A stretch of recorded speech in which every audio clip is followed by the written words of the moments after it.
आजकल लोग क्या करते हैं, जरा सा डिप्रेशन, जरा सा तनाव, जरा सा नुकसान, चलो मर जाते हैं। सीधा लोग फांसी का फंदा गले पे डालते हैं, लटक जाते हैं, मर जाते हैं, जहर खा लेते हैं, आग लगा लेते, इत्यादि तरह से लोग मर जाते हैं। अच्छा मुझे एक बात बताओ, क्या मर जाना इतना आसान है? बोलो। तो जो आत्महत्या करने वाले लोग होंगे, क्या उन्हें ये बात नहीं पता होती होगी कि यार बड़ा दर्द होगा, बड़ी पीड़ा होगी? और सुनो, जो आत्महत्या करने वाले लोग हैं, फांसी का फंदा डाल करके जब वो दर्द होता है ना, तो वो बचने के लिए पूरा फिर प्रयास करते हैं कि भाई मैं बच जाऊं, लेकिन चूंकि वो सारे ऑप्शन खत्म कर लेते हैं।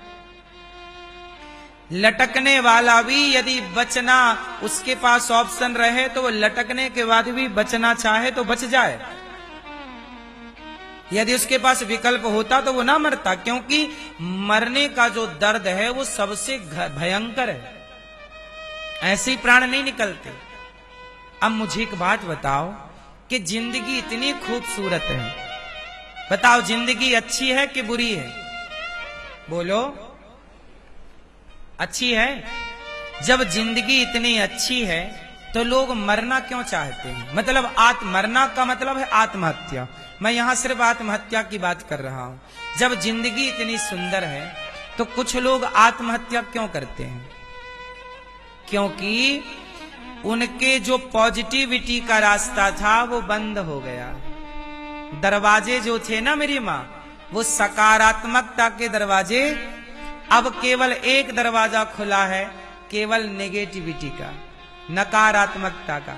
इतनी नकारात्मकता भर ली कि अब सारे दरवाजे बंद हो गए। उसे ये लगा कि अब तो मर जाना चाहिए, मर जाना चाहिए।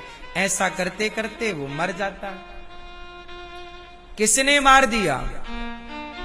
उसके भीतर जो निगेटिविटी आई, नकारात्मकता आई, उसने उसे मरने पर विवश कर दिया।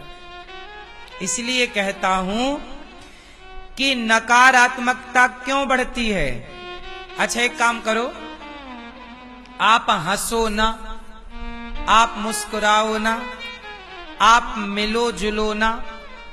यदि आप धर्म से नहीं जुड़े और आपने हंसना छोड़ दिया, मुस्कुराना छोड़ दिया, दोस्तों के साथ गप्पे लड़ाना छोड़ दिया, तो आप डिप्रेशन के शिकार हो जाएंगे।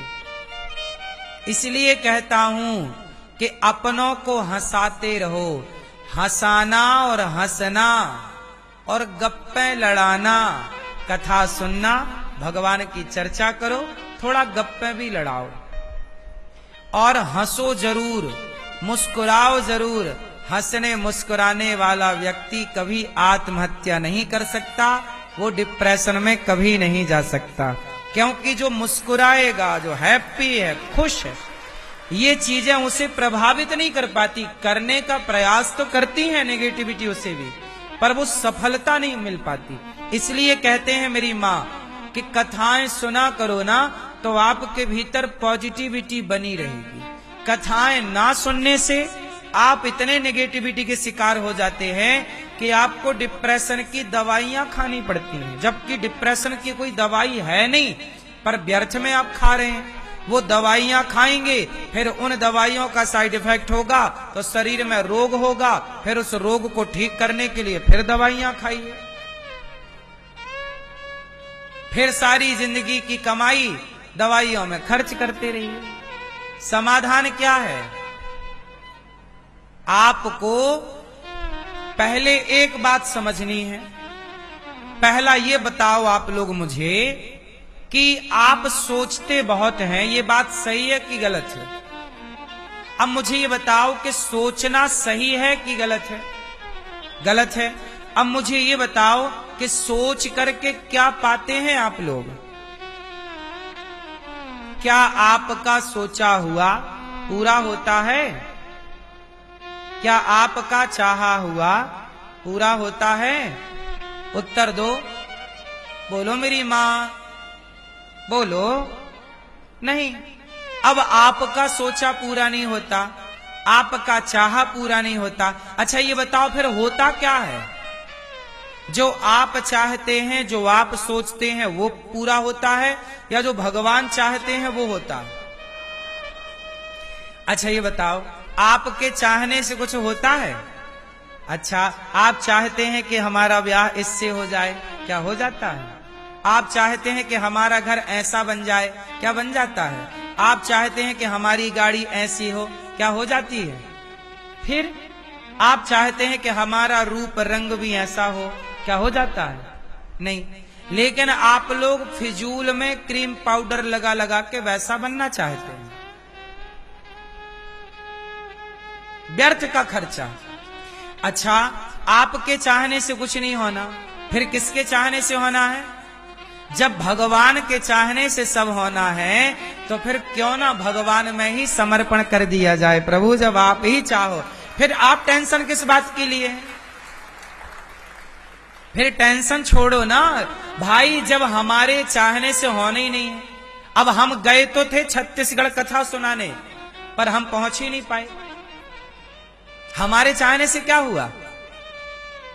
हम छत्तीसगढ़ गए थे कथा सुनाने, लेकिन वहां पे तूफान आया और हमारे जाने के पहले ही वहां कथा को रद्द करना पड़ा।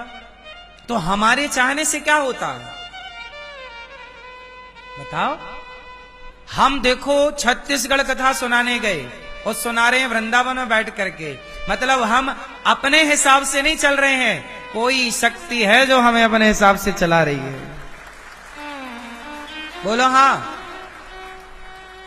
तो फिर समाधान क्या है? हम परेशान नहीं होते, क्यों?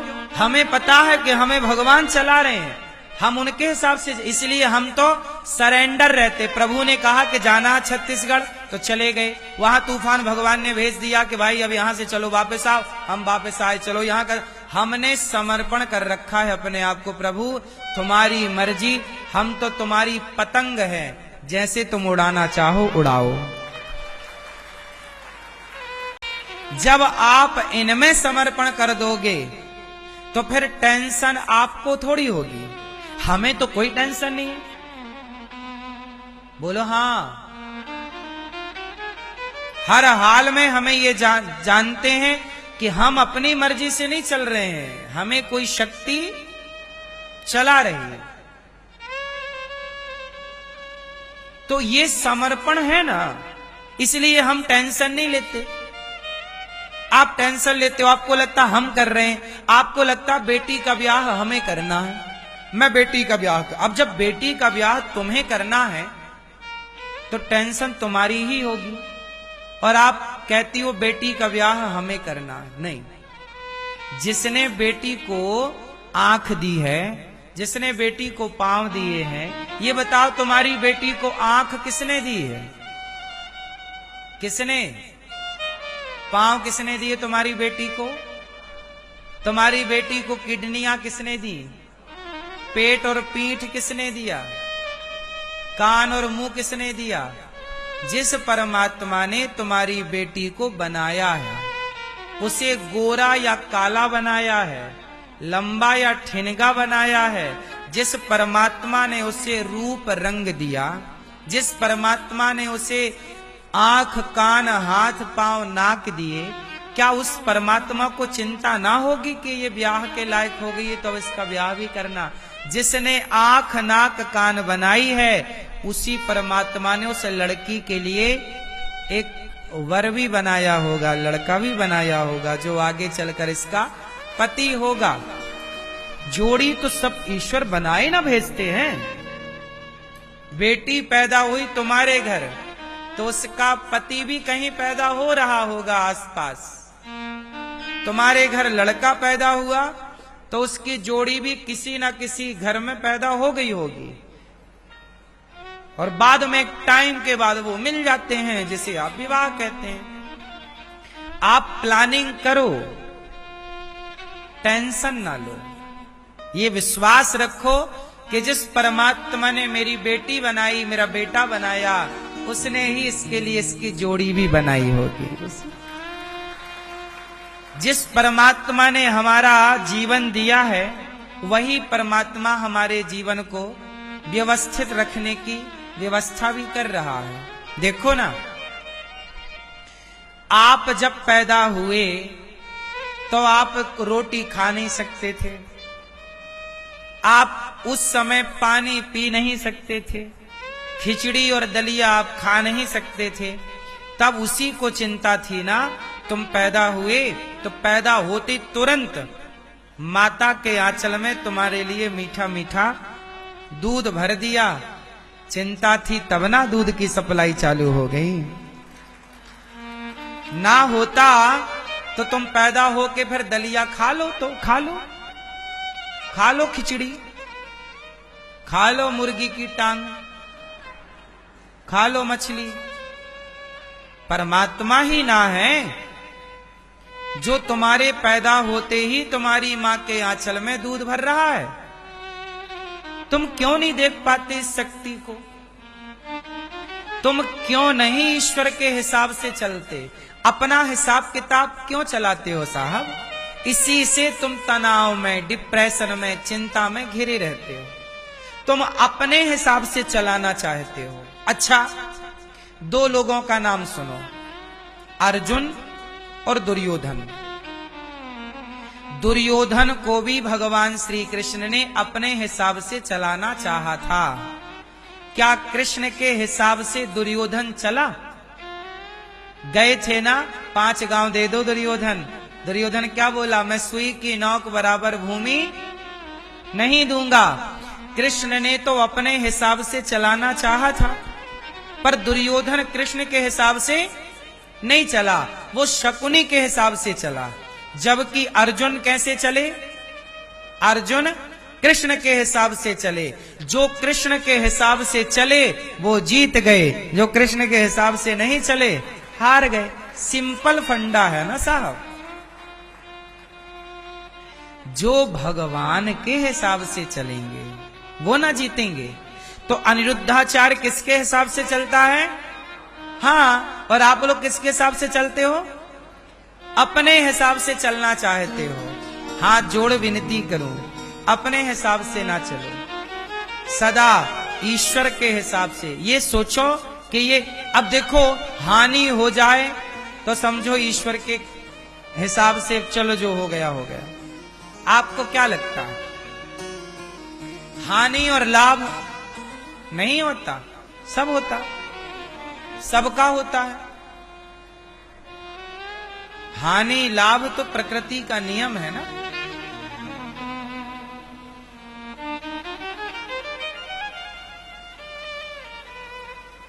अब देखो, छत्तीसगढ़ में कथा थी, टेंट लगा, टेंट गिर गया, हानि हो गई टेंट वाले की। साउंड लगा, साउंड गिर गया, हानि हो गई। गाड़ियां पहुंच गई, सिस्टम पहुंच गया, पहुंचने में 2 दिन लगा, वापस होने में 2 दिन लगा। ट्रांसपोर्ट की व्यवस्थाओं से हानि तो हो ही गई। लेकिन ये हानि और लाभ ये प्रकृति का नियम है। इसलिए कभी हानि आए तो घबराना नहीं, और लाभ आए तो अभिमान में नहीं जाना। हर हाल में सम रहना है। हानि लाभ चलता रहता है, जीवन है। इसलिए हानि को भी ईश्वर की कृपा मानो और लाभ को भी ईश्वर की कृपा मानो, क्योंकि गन्ना बनाने वाला भी ईश्वर है और कड़वी नीम बनाने वाला भी ईश्वर है। ईश्वर ने दोनों को बनाया है। यदि हानि ना होती तो लाभ की वैल्यू ना होती। लाभ की वैल्यू तब है ना जब हानि है। बोलो हाँ। रात ना होती तो दिन की कीमत ना होती, दुख ना होता तो सुख की कोई वैल्यू ना होती ना साहब। बोलो हाँ। पुरुष ना होता तो स्त्री की वैल्यू ना होती, स्त्रियां स्त्रियां ही होती तो कर लेती स्त्रियां स्त्रियों की वैल्यू। वो तो पुरुष है जो तुम पे मर रहा है, वरना तुम पे कोई स्त्रियां मरे? हाँ क्यों मैया, सही है गलत है? इसलिए पुरुष ना होए तो स्त्री की कोई वैल्यू नहीं, स्त्रियां ना होए तो पुरुषों की वैल्यू नहीं। इसलिए परमात्मा ने बहुत सिस्टम से संसार बनाया है, इसलिए धन्यवाद निर्विवाद राम राम कहिए। विधि का विधान जाने, हानि लाभ सहिए, और जाही विधि राखें राम ताही विधि। अच्छा एक बात बताओ मैया, आप लोग इतना कुछ सोचते हो, क्या पा लेते हो सोच सोचकर? तो आज से कितने लोग मेरी बात से सहमत हैं? बेटी का विवाह हो जाएगा, टेंशन लेने का नहीं। आपका घर बन जाएगा, टेंशन लेकर के नहीं। काम ए अर्जुन तू कर्म कर। क्या कह रहे हैं कृष्ण? तू अपना देखो, छत्तीसगढ़ में गया कथा सुनाने, उसके पहले कथा थी यहां पर, फिर मैं गया कथा सुनाने। कथा वहां नहीं हो पाई, रद्द हो गई।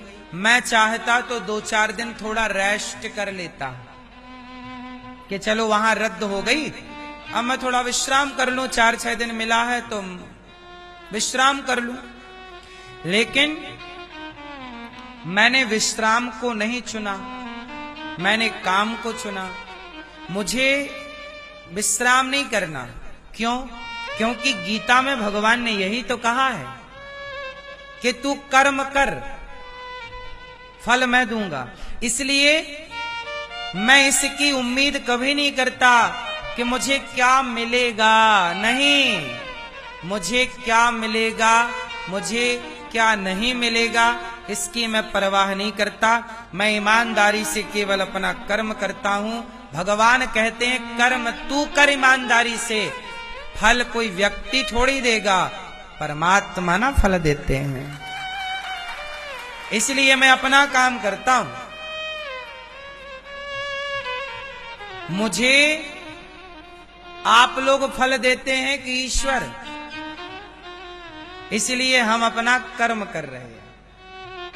फल कितना मिलेगा, हम कथा सुनाएंगे तो हमें क्या मिलेगा क्या नहीं मिलेगा, इसकी चिंता किए बिना हम अपना कर्म कर रहे हैं। हम अपना कर्म करें, फल भगवान देंगे। और फल क्या चाहिए? हमें कोई दौलत थोड़ी चाहिए। हम तो बस भगवान से इतना कहते हैं कि प्रभु, गौरी गोपाल आश्रम में जो 290 वृद्ध माएं रहती हैं और 150 बच्चे गुरुकुल में पढ़ते हैं, बस गौरी गोपाल में जो भक्तजन भोजन करने यहाँ आते हैं और सबको भोजन मिलता है, बस हमारी माओं को रोटी मिलती रहे, उनका पेट भरता रहे, गौरी गोपाल से कोई भूखा ना जाए, इतना ही देना बस। इससे ज्यादा हमें कोई कामना, हमारी कोई जरूरत नहीं है। अच्छा बता, हमारी कोई पर्सनल आवश्यकता है मैया? हमारी अपनी कोई क्या जरूरत है बताइए? कोई जरूरत नहीं है, हमारी कोई इच्छा नहीं है। बस इतनी सी बात है कि जो माताएं वृद्धाश्रम में हैं, बस उनको रोटी मिलती रहे, बस इतना कार्य करते हैं।